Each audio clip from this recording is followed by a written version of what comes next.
Hi everyone, my name is Luxthos, and I'm here today with another Diablo 4 Necromancer video build guide for you. And this one has to be one of my favorite builds. I know I've said this in every single video before, but now I'm serious. This is true, okay? This is a minion build using Mendeln, Howl from Below, which are my two favorite unique, and we're using the Barber Wrathful Heart gem. So the requirements are a little bit higher for this build to get started, so you're going to need to be quite high level. You're going to need some Paragon points. You're going to need the Ring of Mendeln.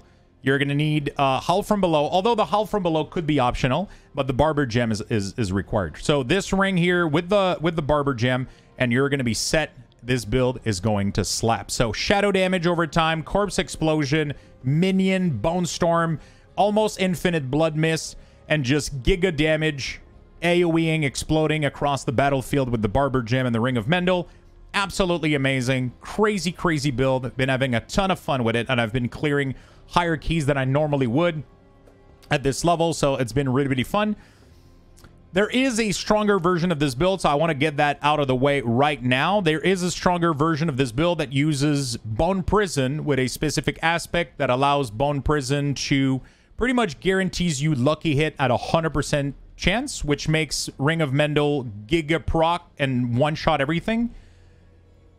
I personally don't use it because it looks like an unintended mechanic, and I don't find that very fun. Bone Prison doesn't have any lucky hit on the ability. It's not supposed to trigger lucky hit, but with the aspect, it ends up doing it at 100% proc rate. I don't want to use it. It doesn't look fun to me. Sure, it's going to make the build more powerful, but it doesn't look legit as much, and I don't find that super amusing, right? So I decided to swap it out for another ability and just have something a little bit more normal. But feel free to use the other version if you want to. You could simply replace the Howl from Below glove with the proper aspect to make the Bone Prison version work. So once we have that out of the way, we're going to go ahead and cover pretty much everything you need to know here. We're going to go over the skill tree, the Paragon board, the Book of the Dead, the gear, legendary, gem, everything. And then we're going to hop into a key, and hopefully I won't die. All right, so let's get into it real quick. We're going to go with Reap. Gives you damage reduction. It gives you a guaranteed corpse. Don't have to mention that much too more. It has lucky hit on it as well, so you can get some hit for the cooldown reduction and even some Mendeln proc out of it, which is nice. It's going to act a little bit more as a filler since there's not much to press in here. You're pretty much going to go full AFK, zooming around, exploding everything. You'll see, it's pretty cool.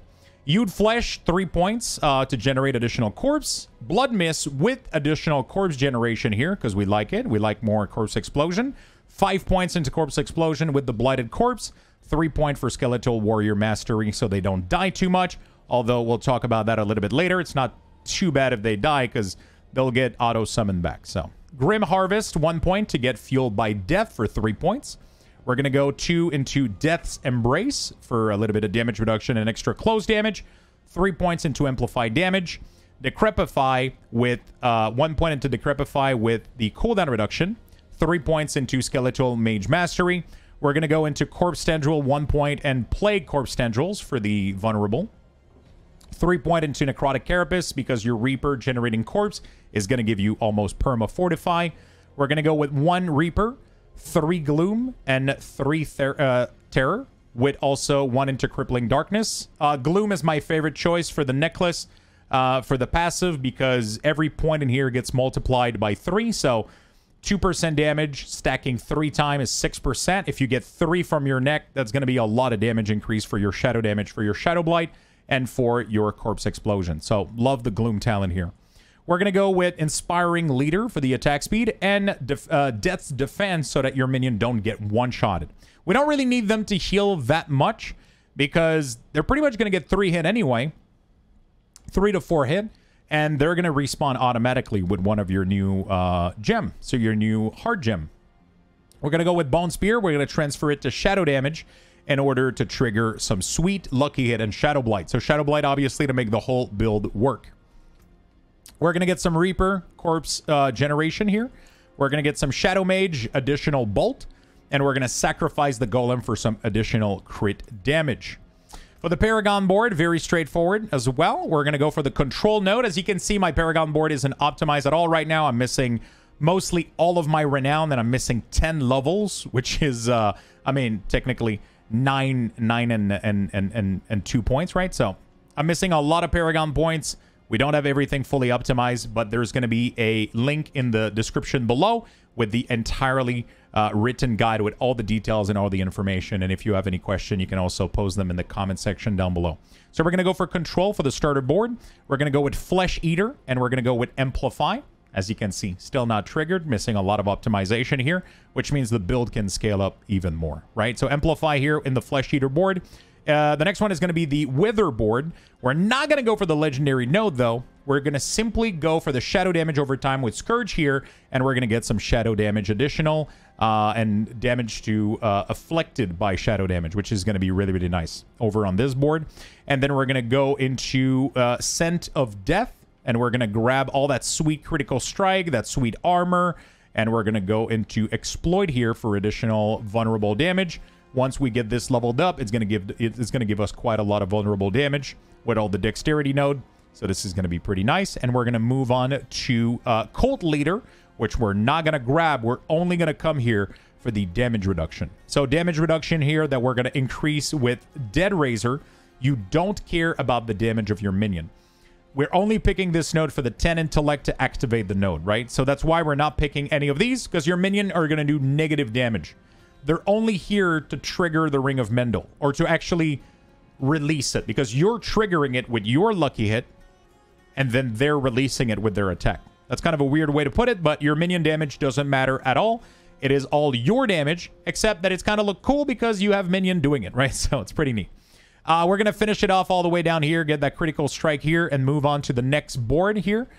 Next, that's going to be Blood Bath with some Fortify damage increase and the Essence glyph as well. So all of that is going to be in the link down below, the full Paragon board. If I make any modification to it, I'll update it, and you'll be able to follow along in there. Let's move on to the gear real quick.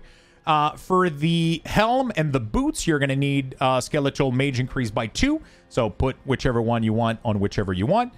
For your helm, you're going to be looking at maximum life, cooldown reduction, lucky hit with barrier, and total armor. So you don't care about the Crepify. You don't care about...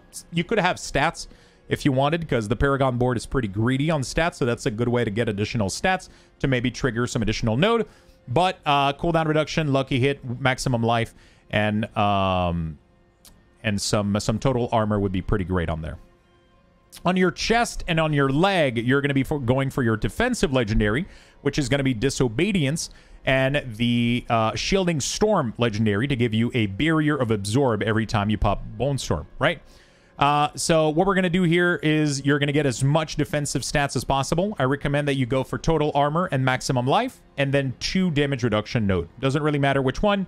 Damage reduction, damage from distant, damage from close, damage reduction from shadow enemy also works. All of that good stuff is going to work really, really well on these.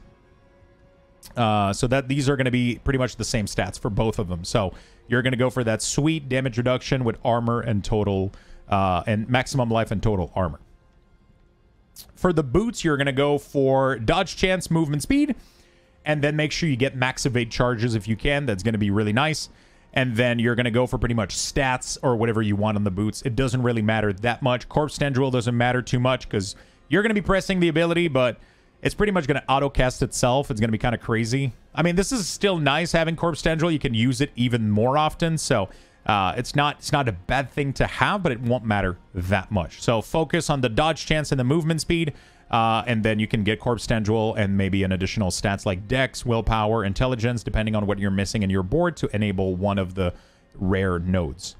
For your weapon, you're going to go with the 1 for the lucky hit chance, and then you're going to be looking for Intellect, Vulnerable Damage, Critical Strike Damage, and then you're going to be looking for a third stat, which is going to be Damage to Afflicted by Shadow Damage over time, or you could also go for Close Damage. So in this case here, I would probably replace the Close Damage with Critical Strike if I could, but the weapon is pretty high item level, and it doesn't have the perfect stat, but it's still a really nice weapon, and I'm going to put Shadow Blight on this one to increase the stacking damage of Shadow Blight. So really nice, and we're going to put a Critical Strike to Vulnerable here.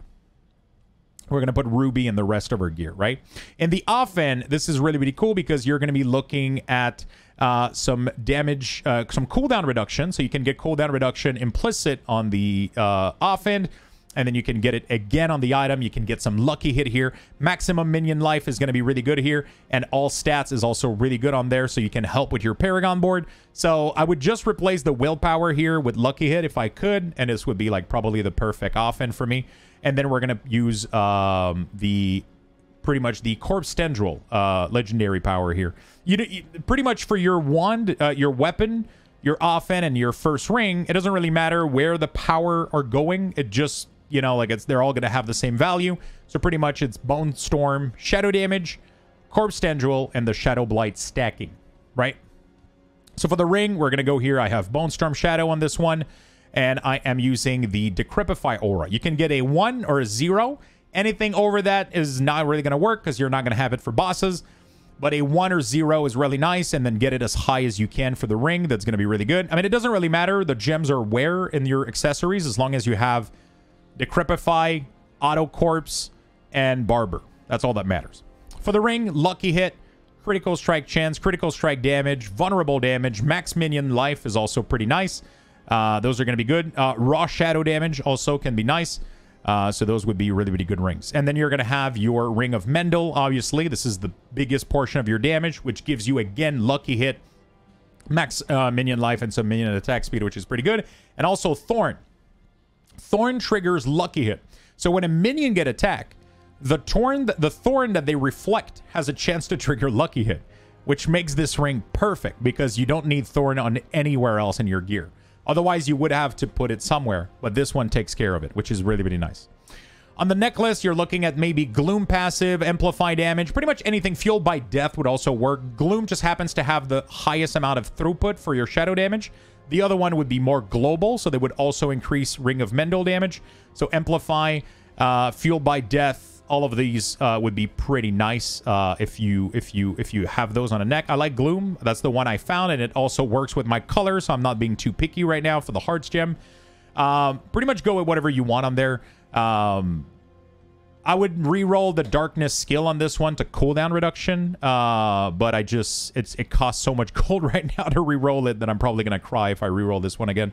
Damage reduction from distant is nice. Some damage reduction on there. Some cooldown reduction. You can get so many things on there. Minion attack speed also is nice. So pretty much use your neck to either give you more attack speed for your minion, more defensive, pretty much whatever you want on these stats right here. Would be really, really good. And then we're going to put the Shadow Blight damage increase. That 180% is going to be really, really nice to pump our damage. For the Corpse gem in here, this is very, very nice. So this gem, the way that it works is it has a checklist of things that it will go in order. If you're missing a minion, it will attempt to summon a minion from a nearby corpse, right? So if one of my mage die, one of my warrior dies, and there's a corpse nearby, the gem will automatically look, okay, minion missing, we will summon a new one. It is not going to empower them or heal them, but that's not really relevant because you don't really care. If they die, the gem will automatically summon a new one from a nearby corpse. It is really, really, really nice. You can get into some scenario where there's a lot of fire damage, affix, which is completely broken, and poison damage that will murder your entire army in a couple of seconds. Sometimes that happens, and then you just have to make up corpse. Luckily, this build is pretty much built like an Infinimus. You will be generating a lot of corpses, so your army will spawn back very, very quickly. But you can get into some situations sometimes when there's just too much AoE, right? So this is going to be one of those things. It's going to summon the corpse. Then if you have maximum amount of minion, it's going to default to tendrils. If you have tendrils on your bar, it is going to cast tendrils every 3 to 4 seconds automatically if there's a corpse nearby. And then if you have max amount of minion and tendril has been used in the last 4 seconds, it doesn't even account for tendrils being on cooldown. You can press tendrils on cooldown, and this will still use it. Completely insane. After that, it will start doing corpse explosion every second. If a minion dies, it will summon a minion, then it will go back to tendrils, it will do some corpse explosion. It's insane. It plays for you, which is crazy. The Barber here is the big reason why we're doing so much damage. All the damage of the Mendel, the Shadow Blight, everything is being built in and then release every 3 seconds after a critical strike, right? So critical strike happened, all the damage builds up and then release. If a target has enough damage piled up onto it that it would kill it, it automatically release. So it's insane. And then the damage gets amplified. You would realistically want this at 2 seconds, so the explosion happens faster. 3 seconds is nice. Or 4 seconds. You don't want 1.9, or it doesn't even exist, but you don't want 2.9, you don't want 3.9, you don't want to have a point something, because you're not going to benefit from the store damage. It's just going to take more time for it to release without you getting benefit out of it. So you try to go for the round number. I would prefer a 2.1, for example, over a 3, but 3 is pretty nice. I would prefer 3 over 2.6, for example, right? Does that make sense? Okay, cool. So go for round number, and you're going to be good to go. And then Decrepify, really, really nice. You pretty much become completely AFK. It is absolutely fun. It is really, really fun to use. So that's going to be the gear. That's going to be what you're going to be looking for. And we're going to be ready to go here. If you have any question concerning the gear, the book, the abilities, the paragons, make sure to ask in the question down below, and I will in the comment section down below, and I will try to answer as best as I can. So we got a couple options here. I got a Mercy's Reach 59. I'm probably going to get one shot by those Quill Rat. Well, you know what? It could be fun. Volcanic, Dev. You don't really care about the affixes too much, but since I want to showcase the build, this is a pretty high key. I could absolutely get murdered with Quill Rats at level 90 with like medium gear. But who cares? That's why it's fun. I could die. Things could happen. But one thing is sure is that things are going to die as well. I'm not going to be the only one dying. Okay? So let's get in there. When you're in a high damage key like this, or pretty much anywhere, you're going to be rotating between your Bone Storm and your Blood Mist to try to I always be shielded or always be like pretty much immune. If you have your shield, feel free to weave in some Reap. Don't try to go Reap in things without having the barrier. You're just going to get murdered, especially in a 60 plus. Things are going to start hurting. You don't really need to press Ray Skeleton. It's going to automatically get pressed, and you don't really need to heal anything. So right now, we're just going to go figure out if I can survive a couple of Quill Rat shot, and we'll get on our way here. Let's get in there. There we go. Let's go ahead and curse them all. Get them ready to go. Piled up. They're dead. Nice. Fantastic. Let's go ahead and press our CD here. We're going to go kill those rare. There we go. Get some attack in. Everything's dead. Nothing really resists anything. We're going to get the free key. Why not? Why not? We're here for the fun, right? There we go. Fantastic. All right. Let's push forward. You don't really need to fight most of this, but, you know. There we go. Just getting the curse on everything. Blood Mist is just nice to get in there. Get the curse in. We're going the wrong way. You can help by triggering a couple of Corpse Explosion. You'll see the damage build up and just release, and everything will just explode for insane crits. So it just absolutely meld everything. It's insane. There we go. Hey, everything just melts. It's crazy. You don't even need to look back. Everything is dead. Everything is dead. Your army is dead too, but it will auto-res itself. You don't even need to worry about anything. All right, let's go in there. As soon as you Blood Mist, you'll see that Corpse Tendril will be cast automatically. You can also sequence it to get another one so that you can weave in, right? You can do like your Blood Mist, and then a Corpse Tendril, and then Blood Mist again, and then Bone Storm, and then Corpse Tendril, and Blood Mist. And you're always going to have like a defensive layer that's going to allow you to always have monster be stunned, or you being immune, or you being shielded. When you get into a big room, like the room at the end here, you're going to go in immediately. So we're going to go to one of these rooms on this side here. We're going to go in there, Blood Mist again, just to make sure we're not going to die. Kill everything. There we go. Easy peasy. I'm under geared. There we go. Oh, okay. So we didn't react quick enough for the Blood Mist here. That happens. you got to be a little bit more preemptive sometimes. But this is going to be good because this is going to I'm going to be able to show you how you can get your army back pretty rapidly. So normally when you play a full minion build, it's not really fun to get your army back, right? Because everything just kind of dies. So you can like Bone Storm, you can cast your Mist, and all the corpses are going to slowly start generating that army back. And it's just gonna take like a couple of seconds while you're being like super tanky, and everything will come back, right? And then it's like nothing ever happened. Okay, we're going to checkpoint release again. So this is going to be nice because I'm going to be able to show you how you can res your army again, okay? This is going to be very, very nice. You're going to be able to see how you can res your army in no time. And this time, try to not jump into the ginormous goat man trying to one-shot you, okay? Try to not do that. That would be really, really advice. Okay, bloopers. You know, they happen, okay? This is real life. We're not creating a fantasy here, okay?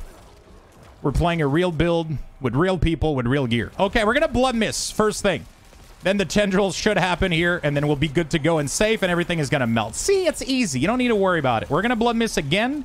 Make sure we don't get Giga Murder. We're going to immediately follow it up with our Bone Storm here, and the lightning perk, there's just nothing you can do about it. These lightning rods are absolutely horrible. Lightning rod plus lightning spinning orb plus the fire thing.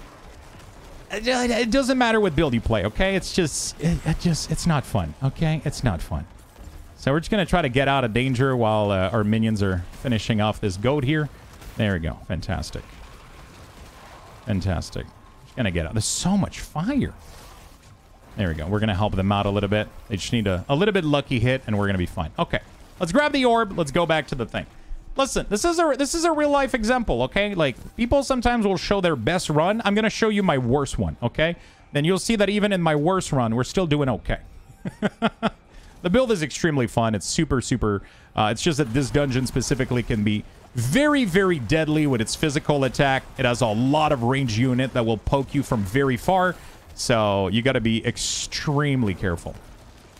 You have to take this dungeon pretty slowly, especially when you start pumping over 50 here. It's gonna be it's gonna be quite deadly. So just be preemptive with your Blood Mist. Just get in there. You'll get the tendril out, right, and then you immediately follow it up with a Bone Storm, and then you can Blood Mist them again most of the time with the cooldown reduction. And then if you do it in a good sequence versus when you're speed farming 30, 40, you're not going to have to worry about any of this stuff. But obviously 50, 60, 70, you can probably go easily do 100 with this build. If you get the full Paragon board and all your gear, you're going to become super tanky, and everything is just going to blow up, right? There we go. Let's go put this on the thing. Let's open the door, and on we go. There we go. We're going to try to not die. Again, that would be awkward.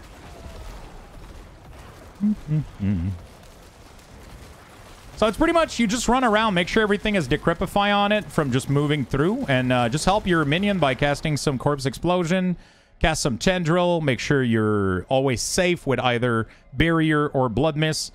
Be preemptive about it. The really, really cool thing is once you press Blood Mist, the corpse you're going to generate are immediately going to generate a tendril if you haven't done it in a few seconds. So you're guaranteed that when you come out of that Blood Mist, that you have a CC, right? So you can do this, and then you're guaranteed that at the end of the Blood Mist, everything is CC'd. So it's better off using the Blood Mist a little bit early than too late, like I did in the previous sequence, which was my mistake there. There we go. So make sure you get in there. The Blood Mist will follow. The Tendril will follow. Everything will be CC'd, and then you're going to be good to go. You can use 1 or 2 Reap to make sure that you get that damage reduction, and then you don't get obliterated. And then we're going to go face the boss. So this is pretty nice. We're going to be able to see. Sometimes boss damage is hilarious. Sometimes it's a little bit slower. It kind of depends how things go, right? So we're going to pop everything here, generate some additional corpse.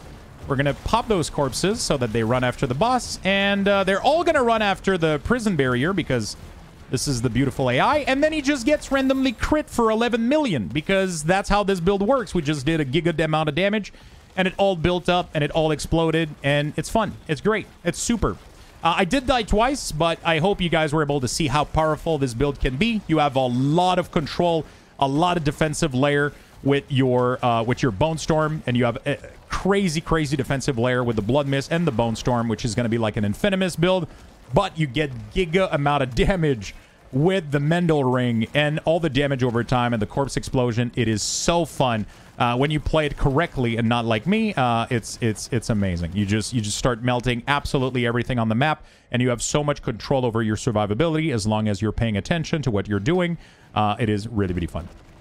If you have any question regarding this build, please feel free to ask in the comment section down below, or you can also come visit me on Twitch. I pretty much stream every single day on there, so come say hello, come say hi, and ask me any question if you want to. Also, if you enjoy this video and you would like more of these, feel free to like the video and subscribe to the channel. It really helps a lot. I know we all say this, but it really does help a lot.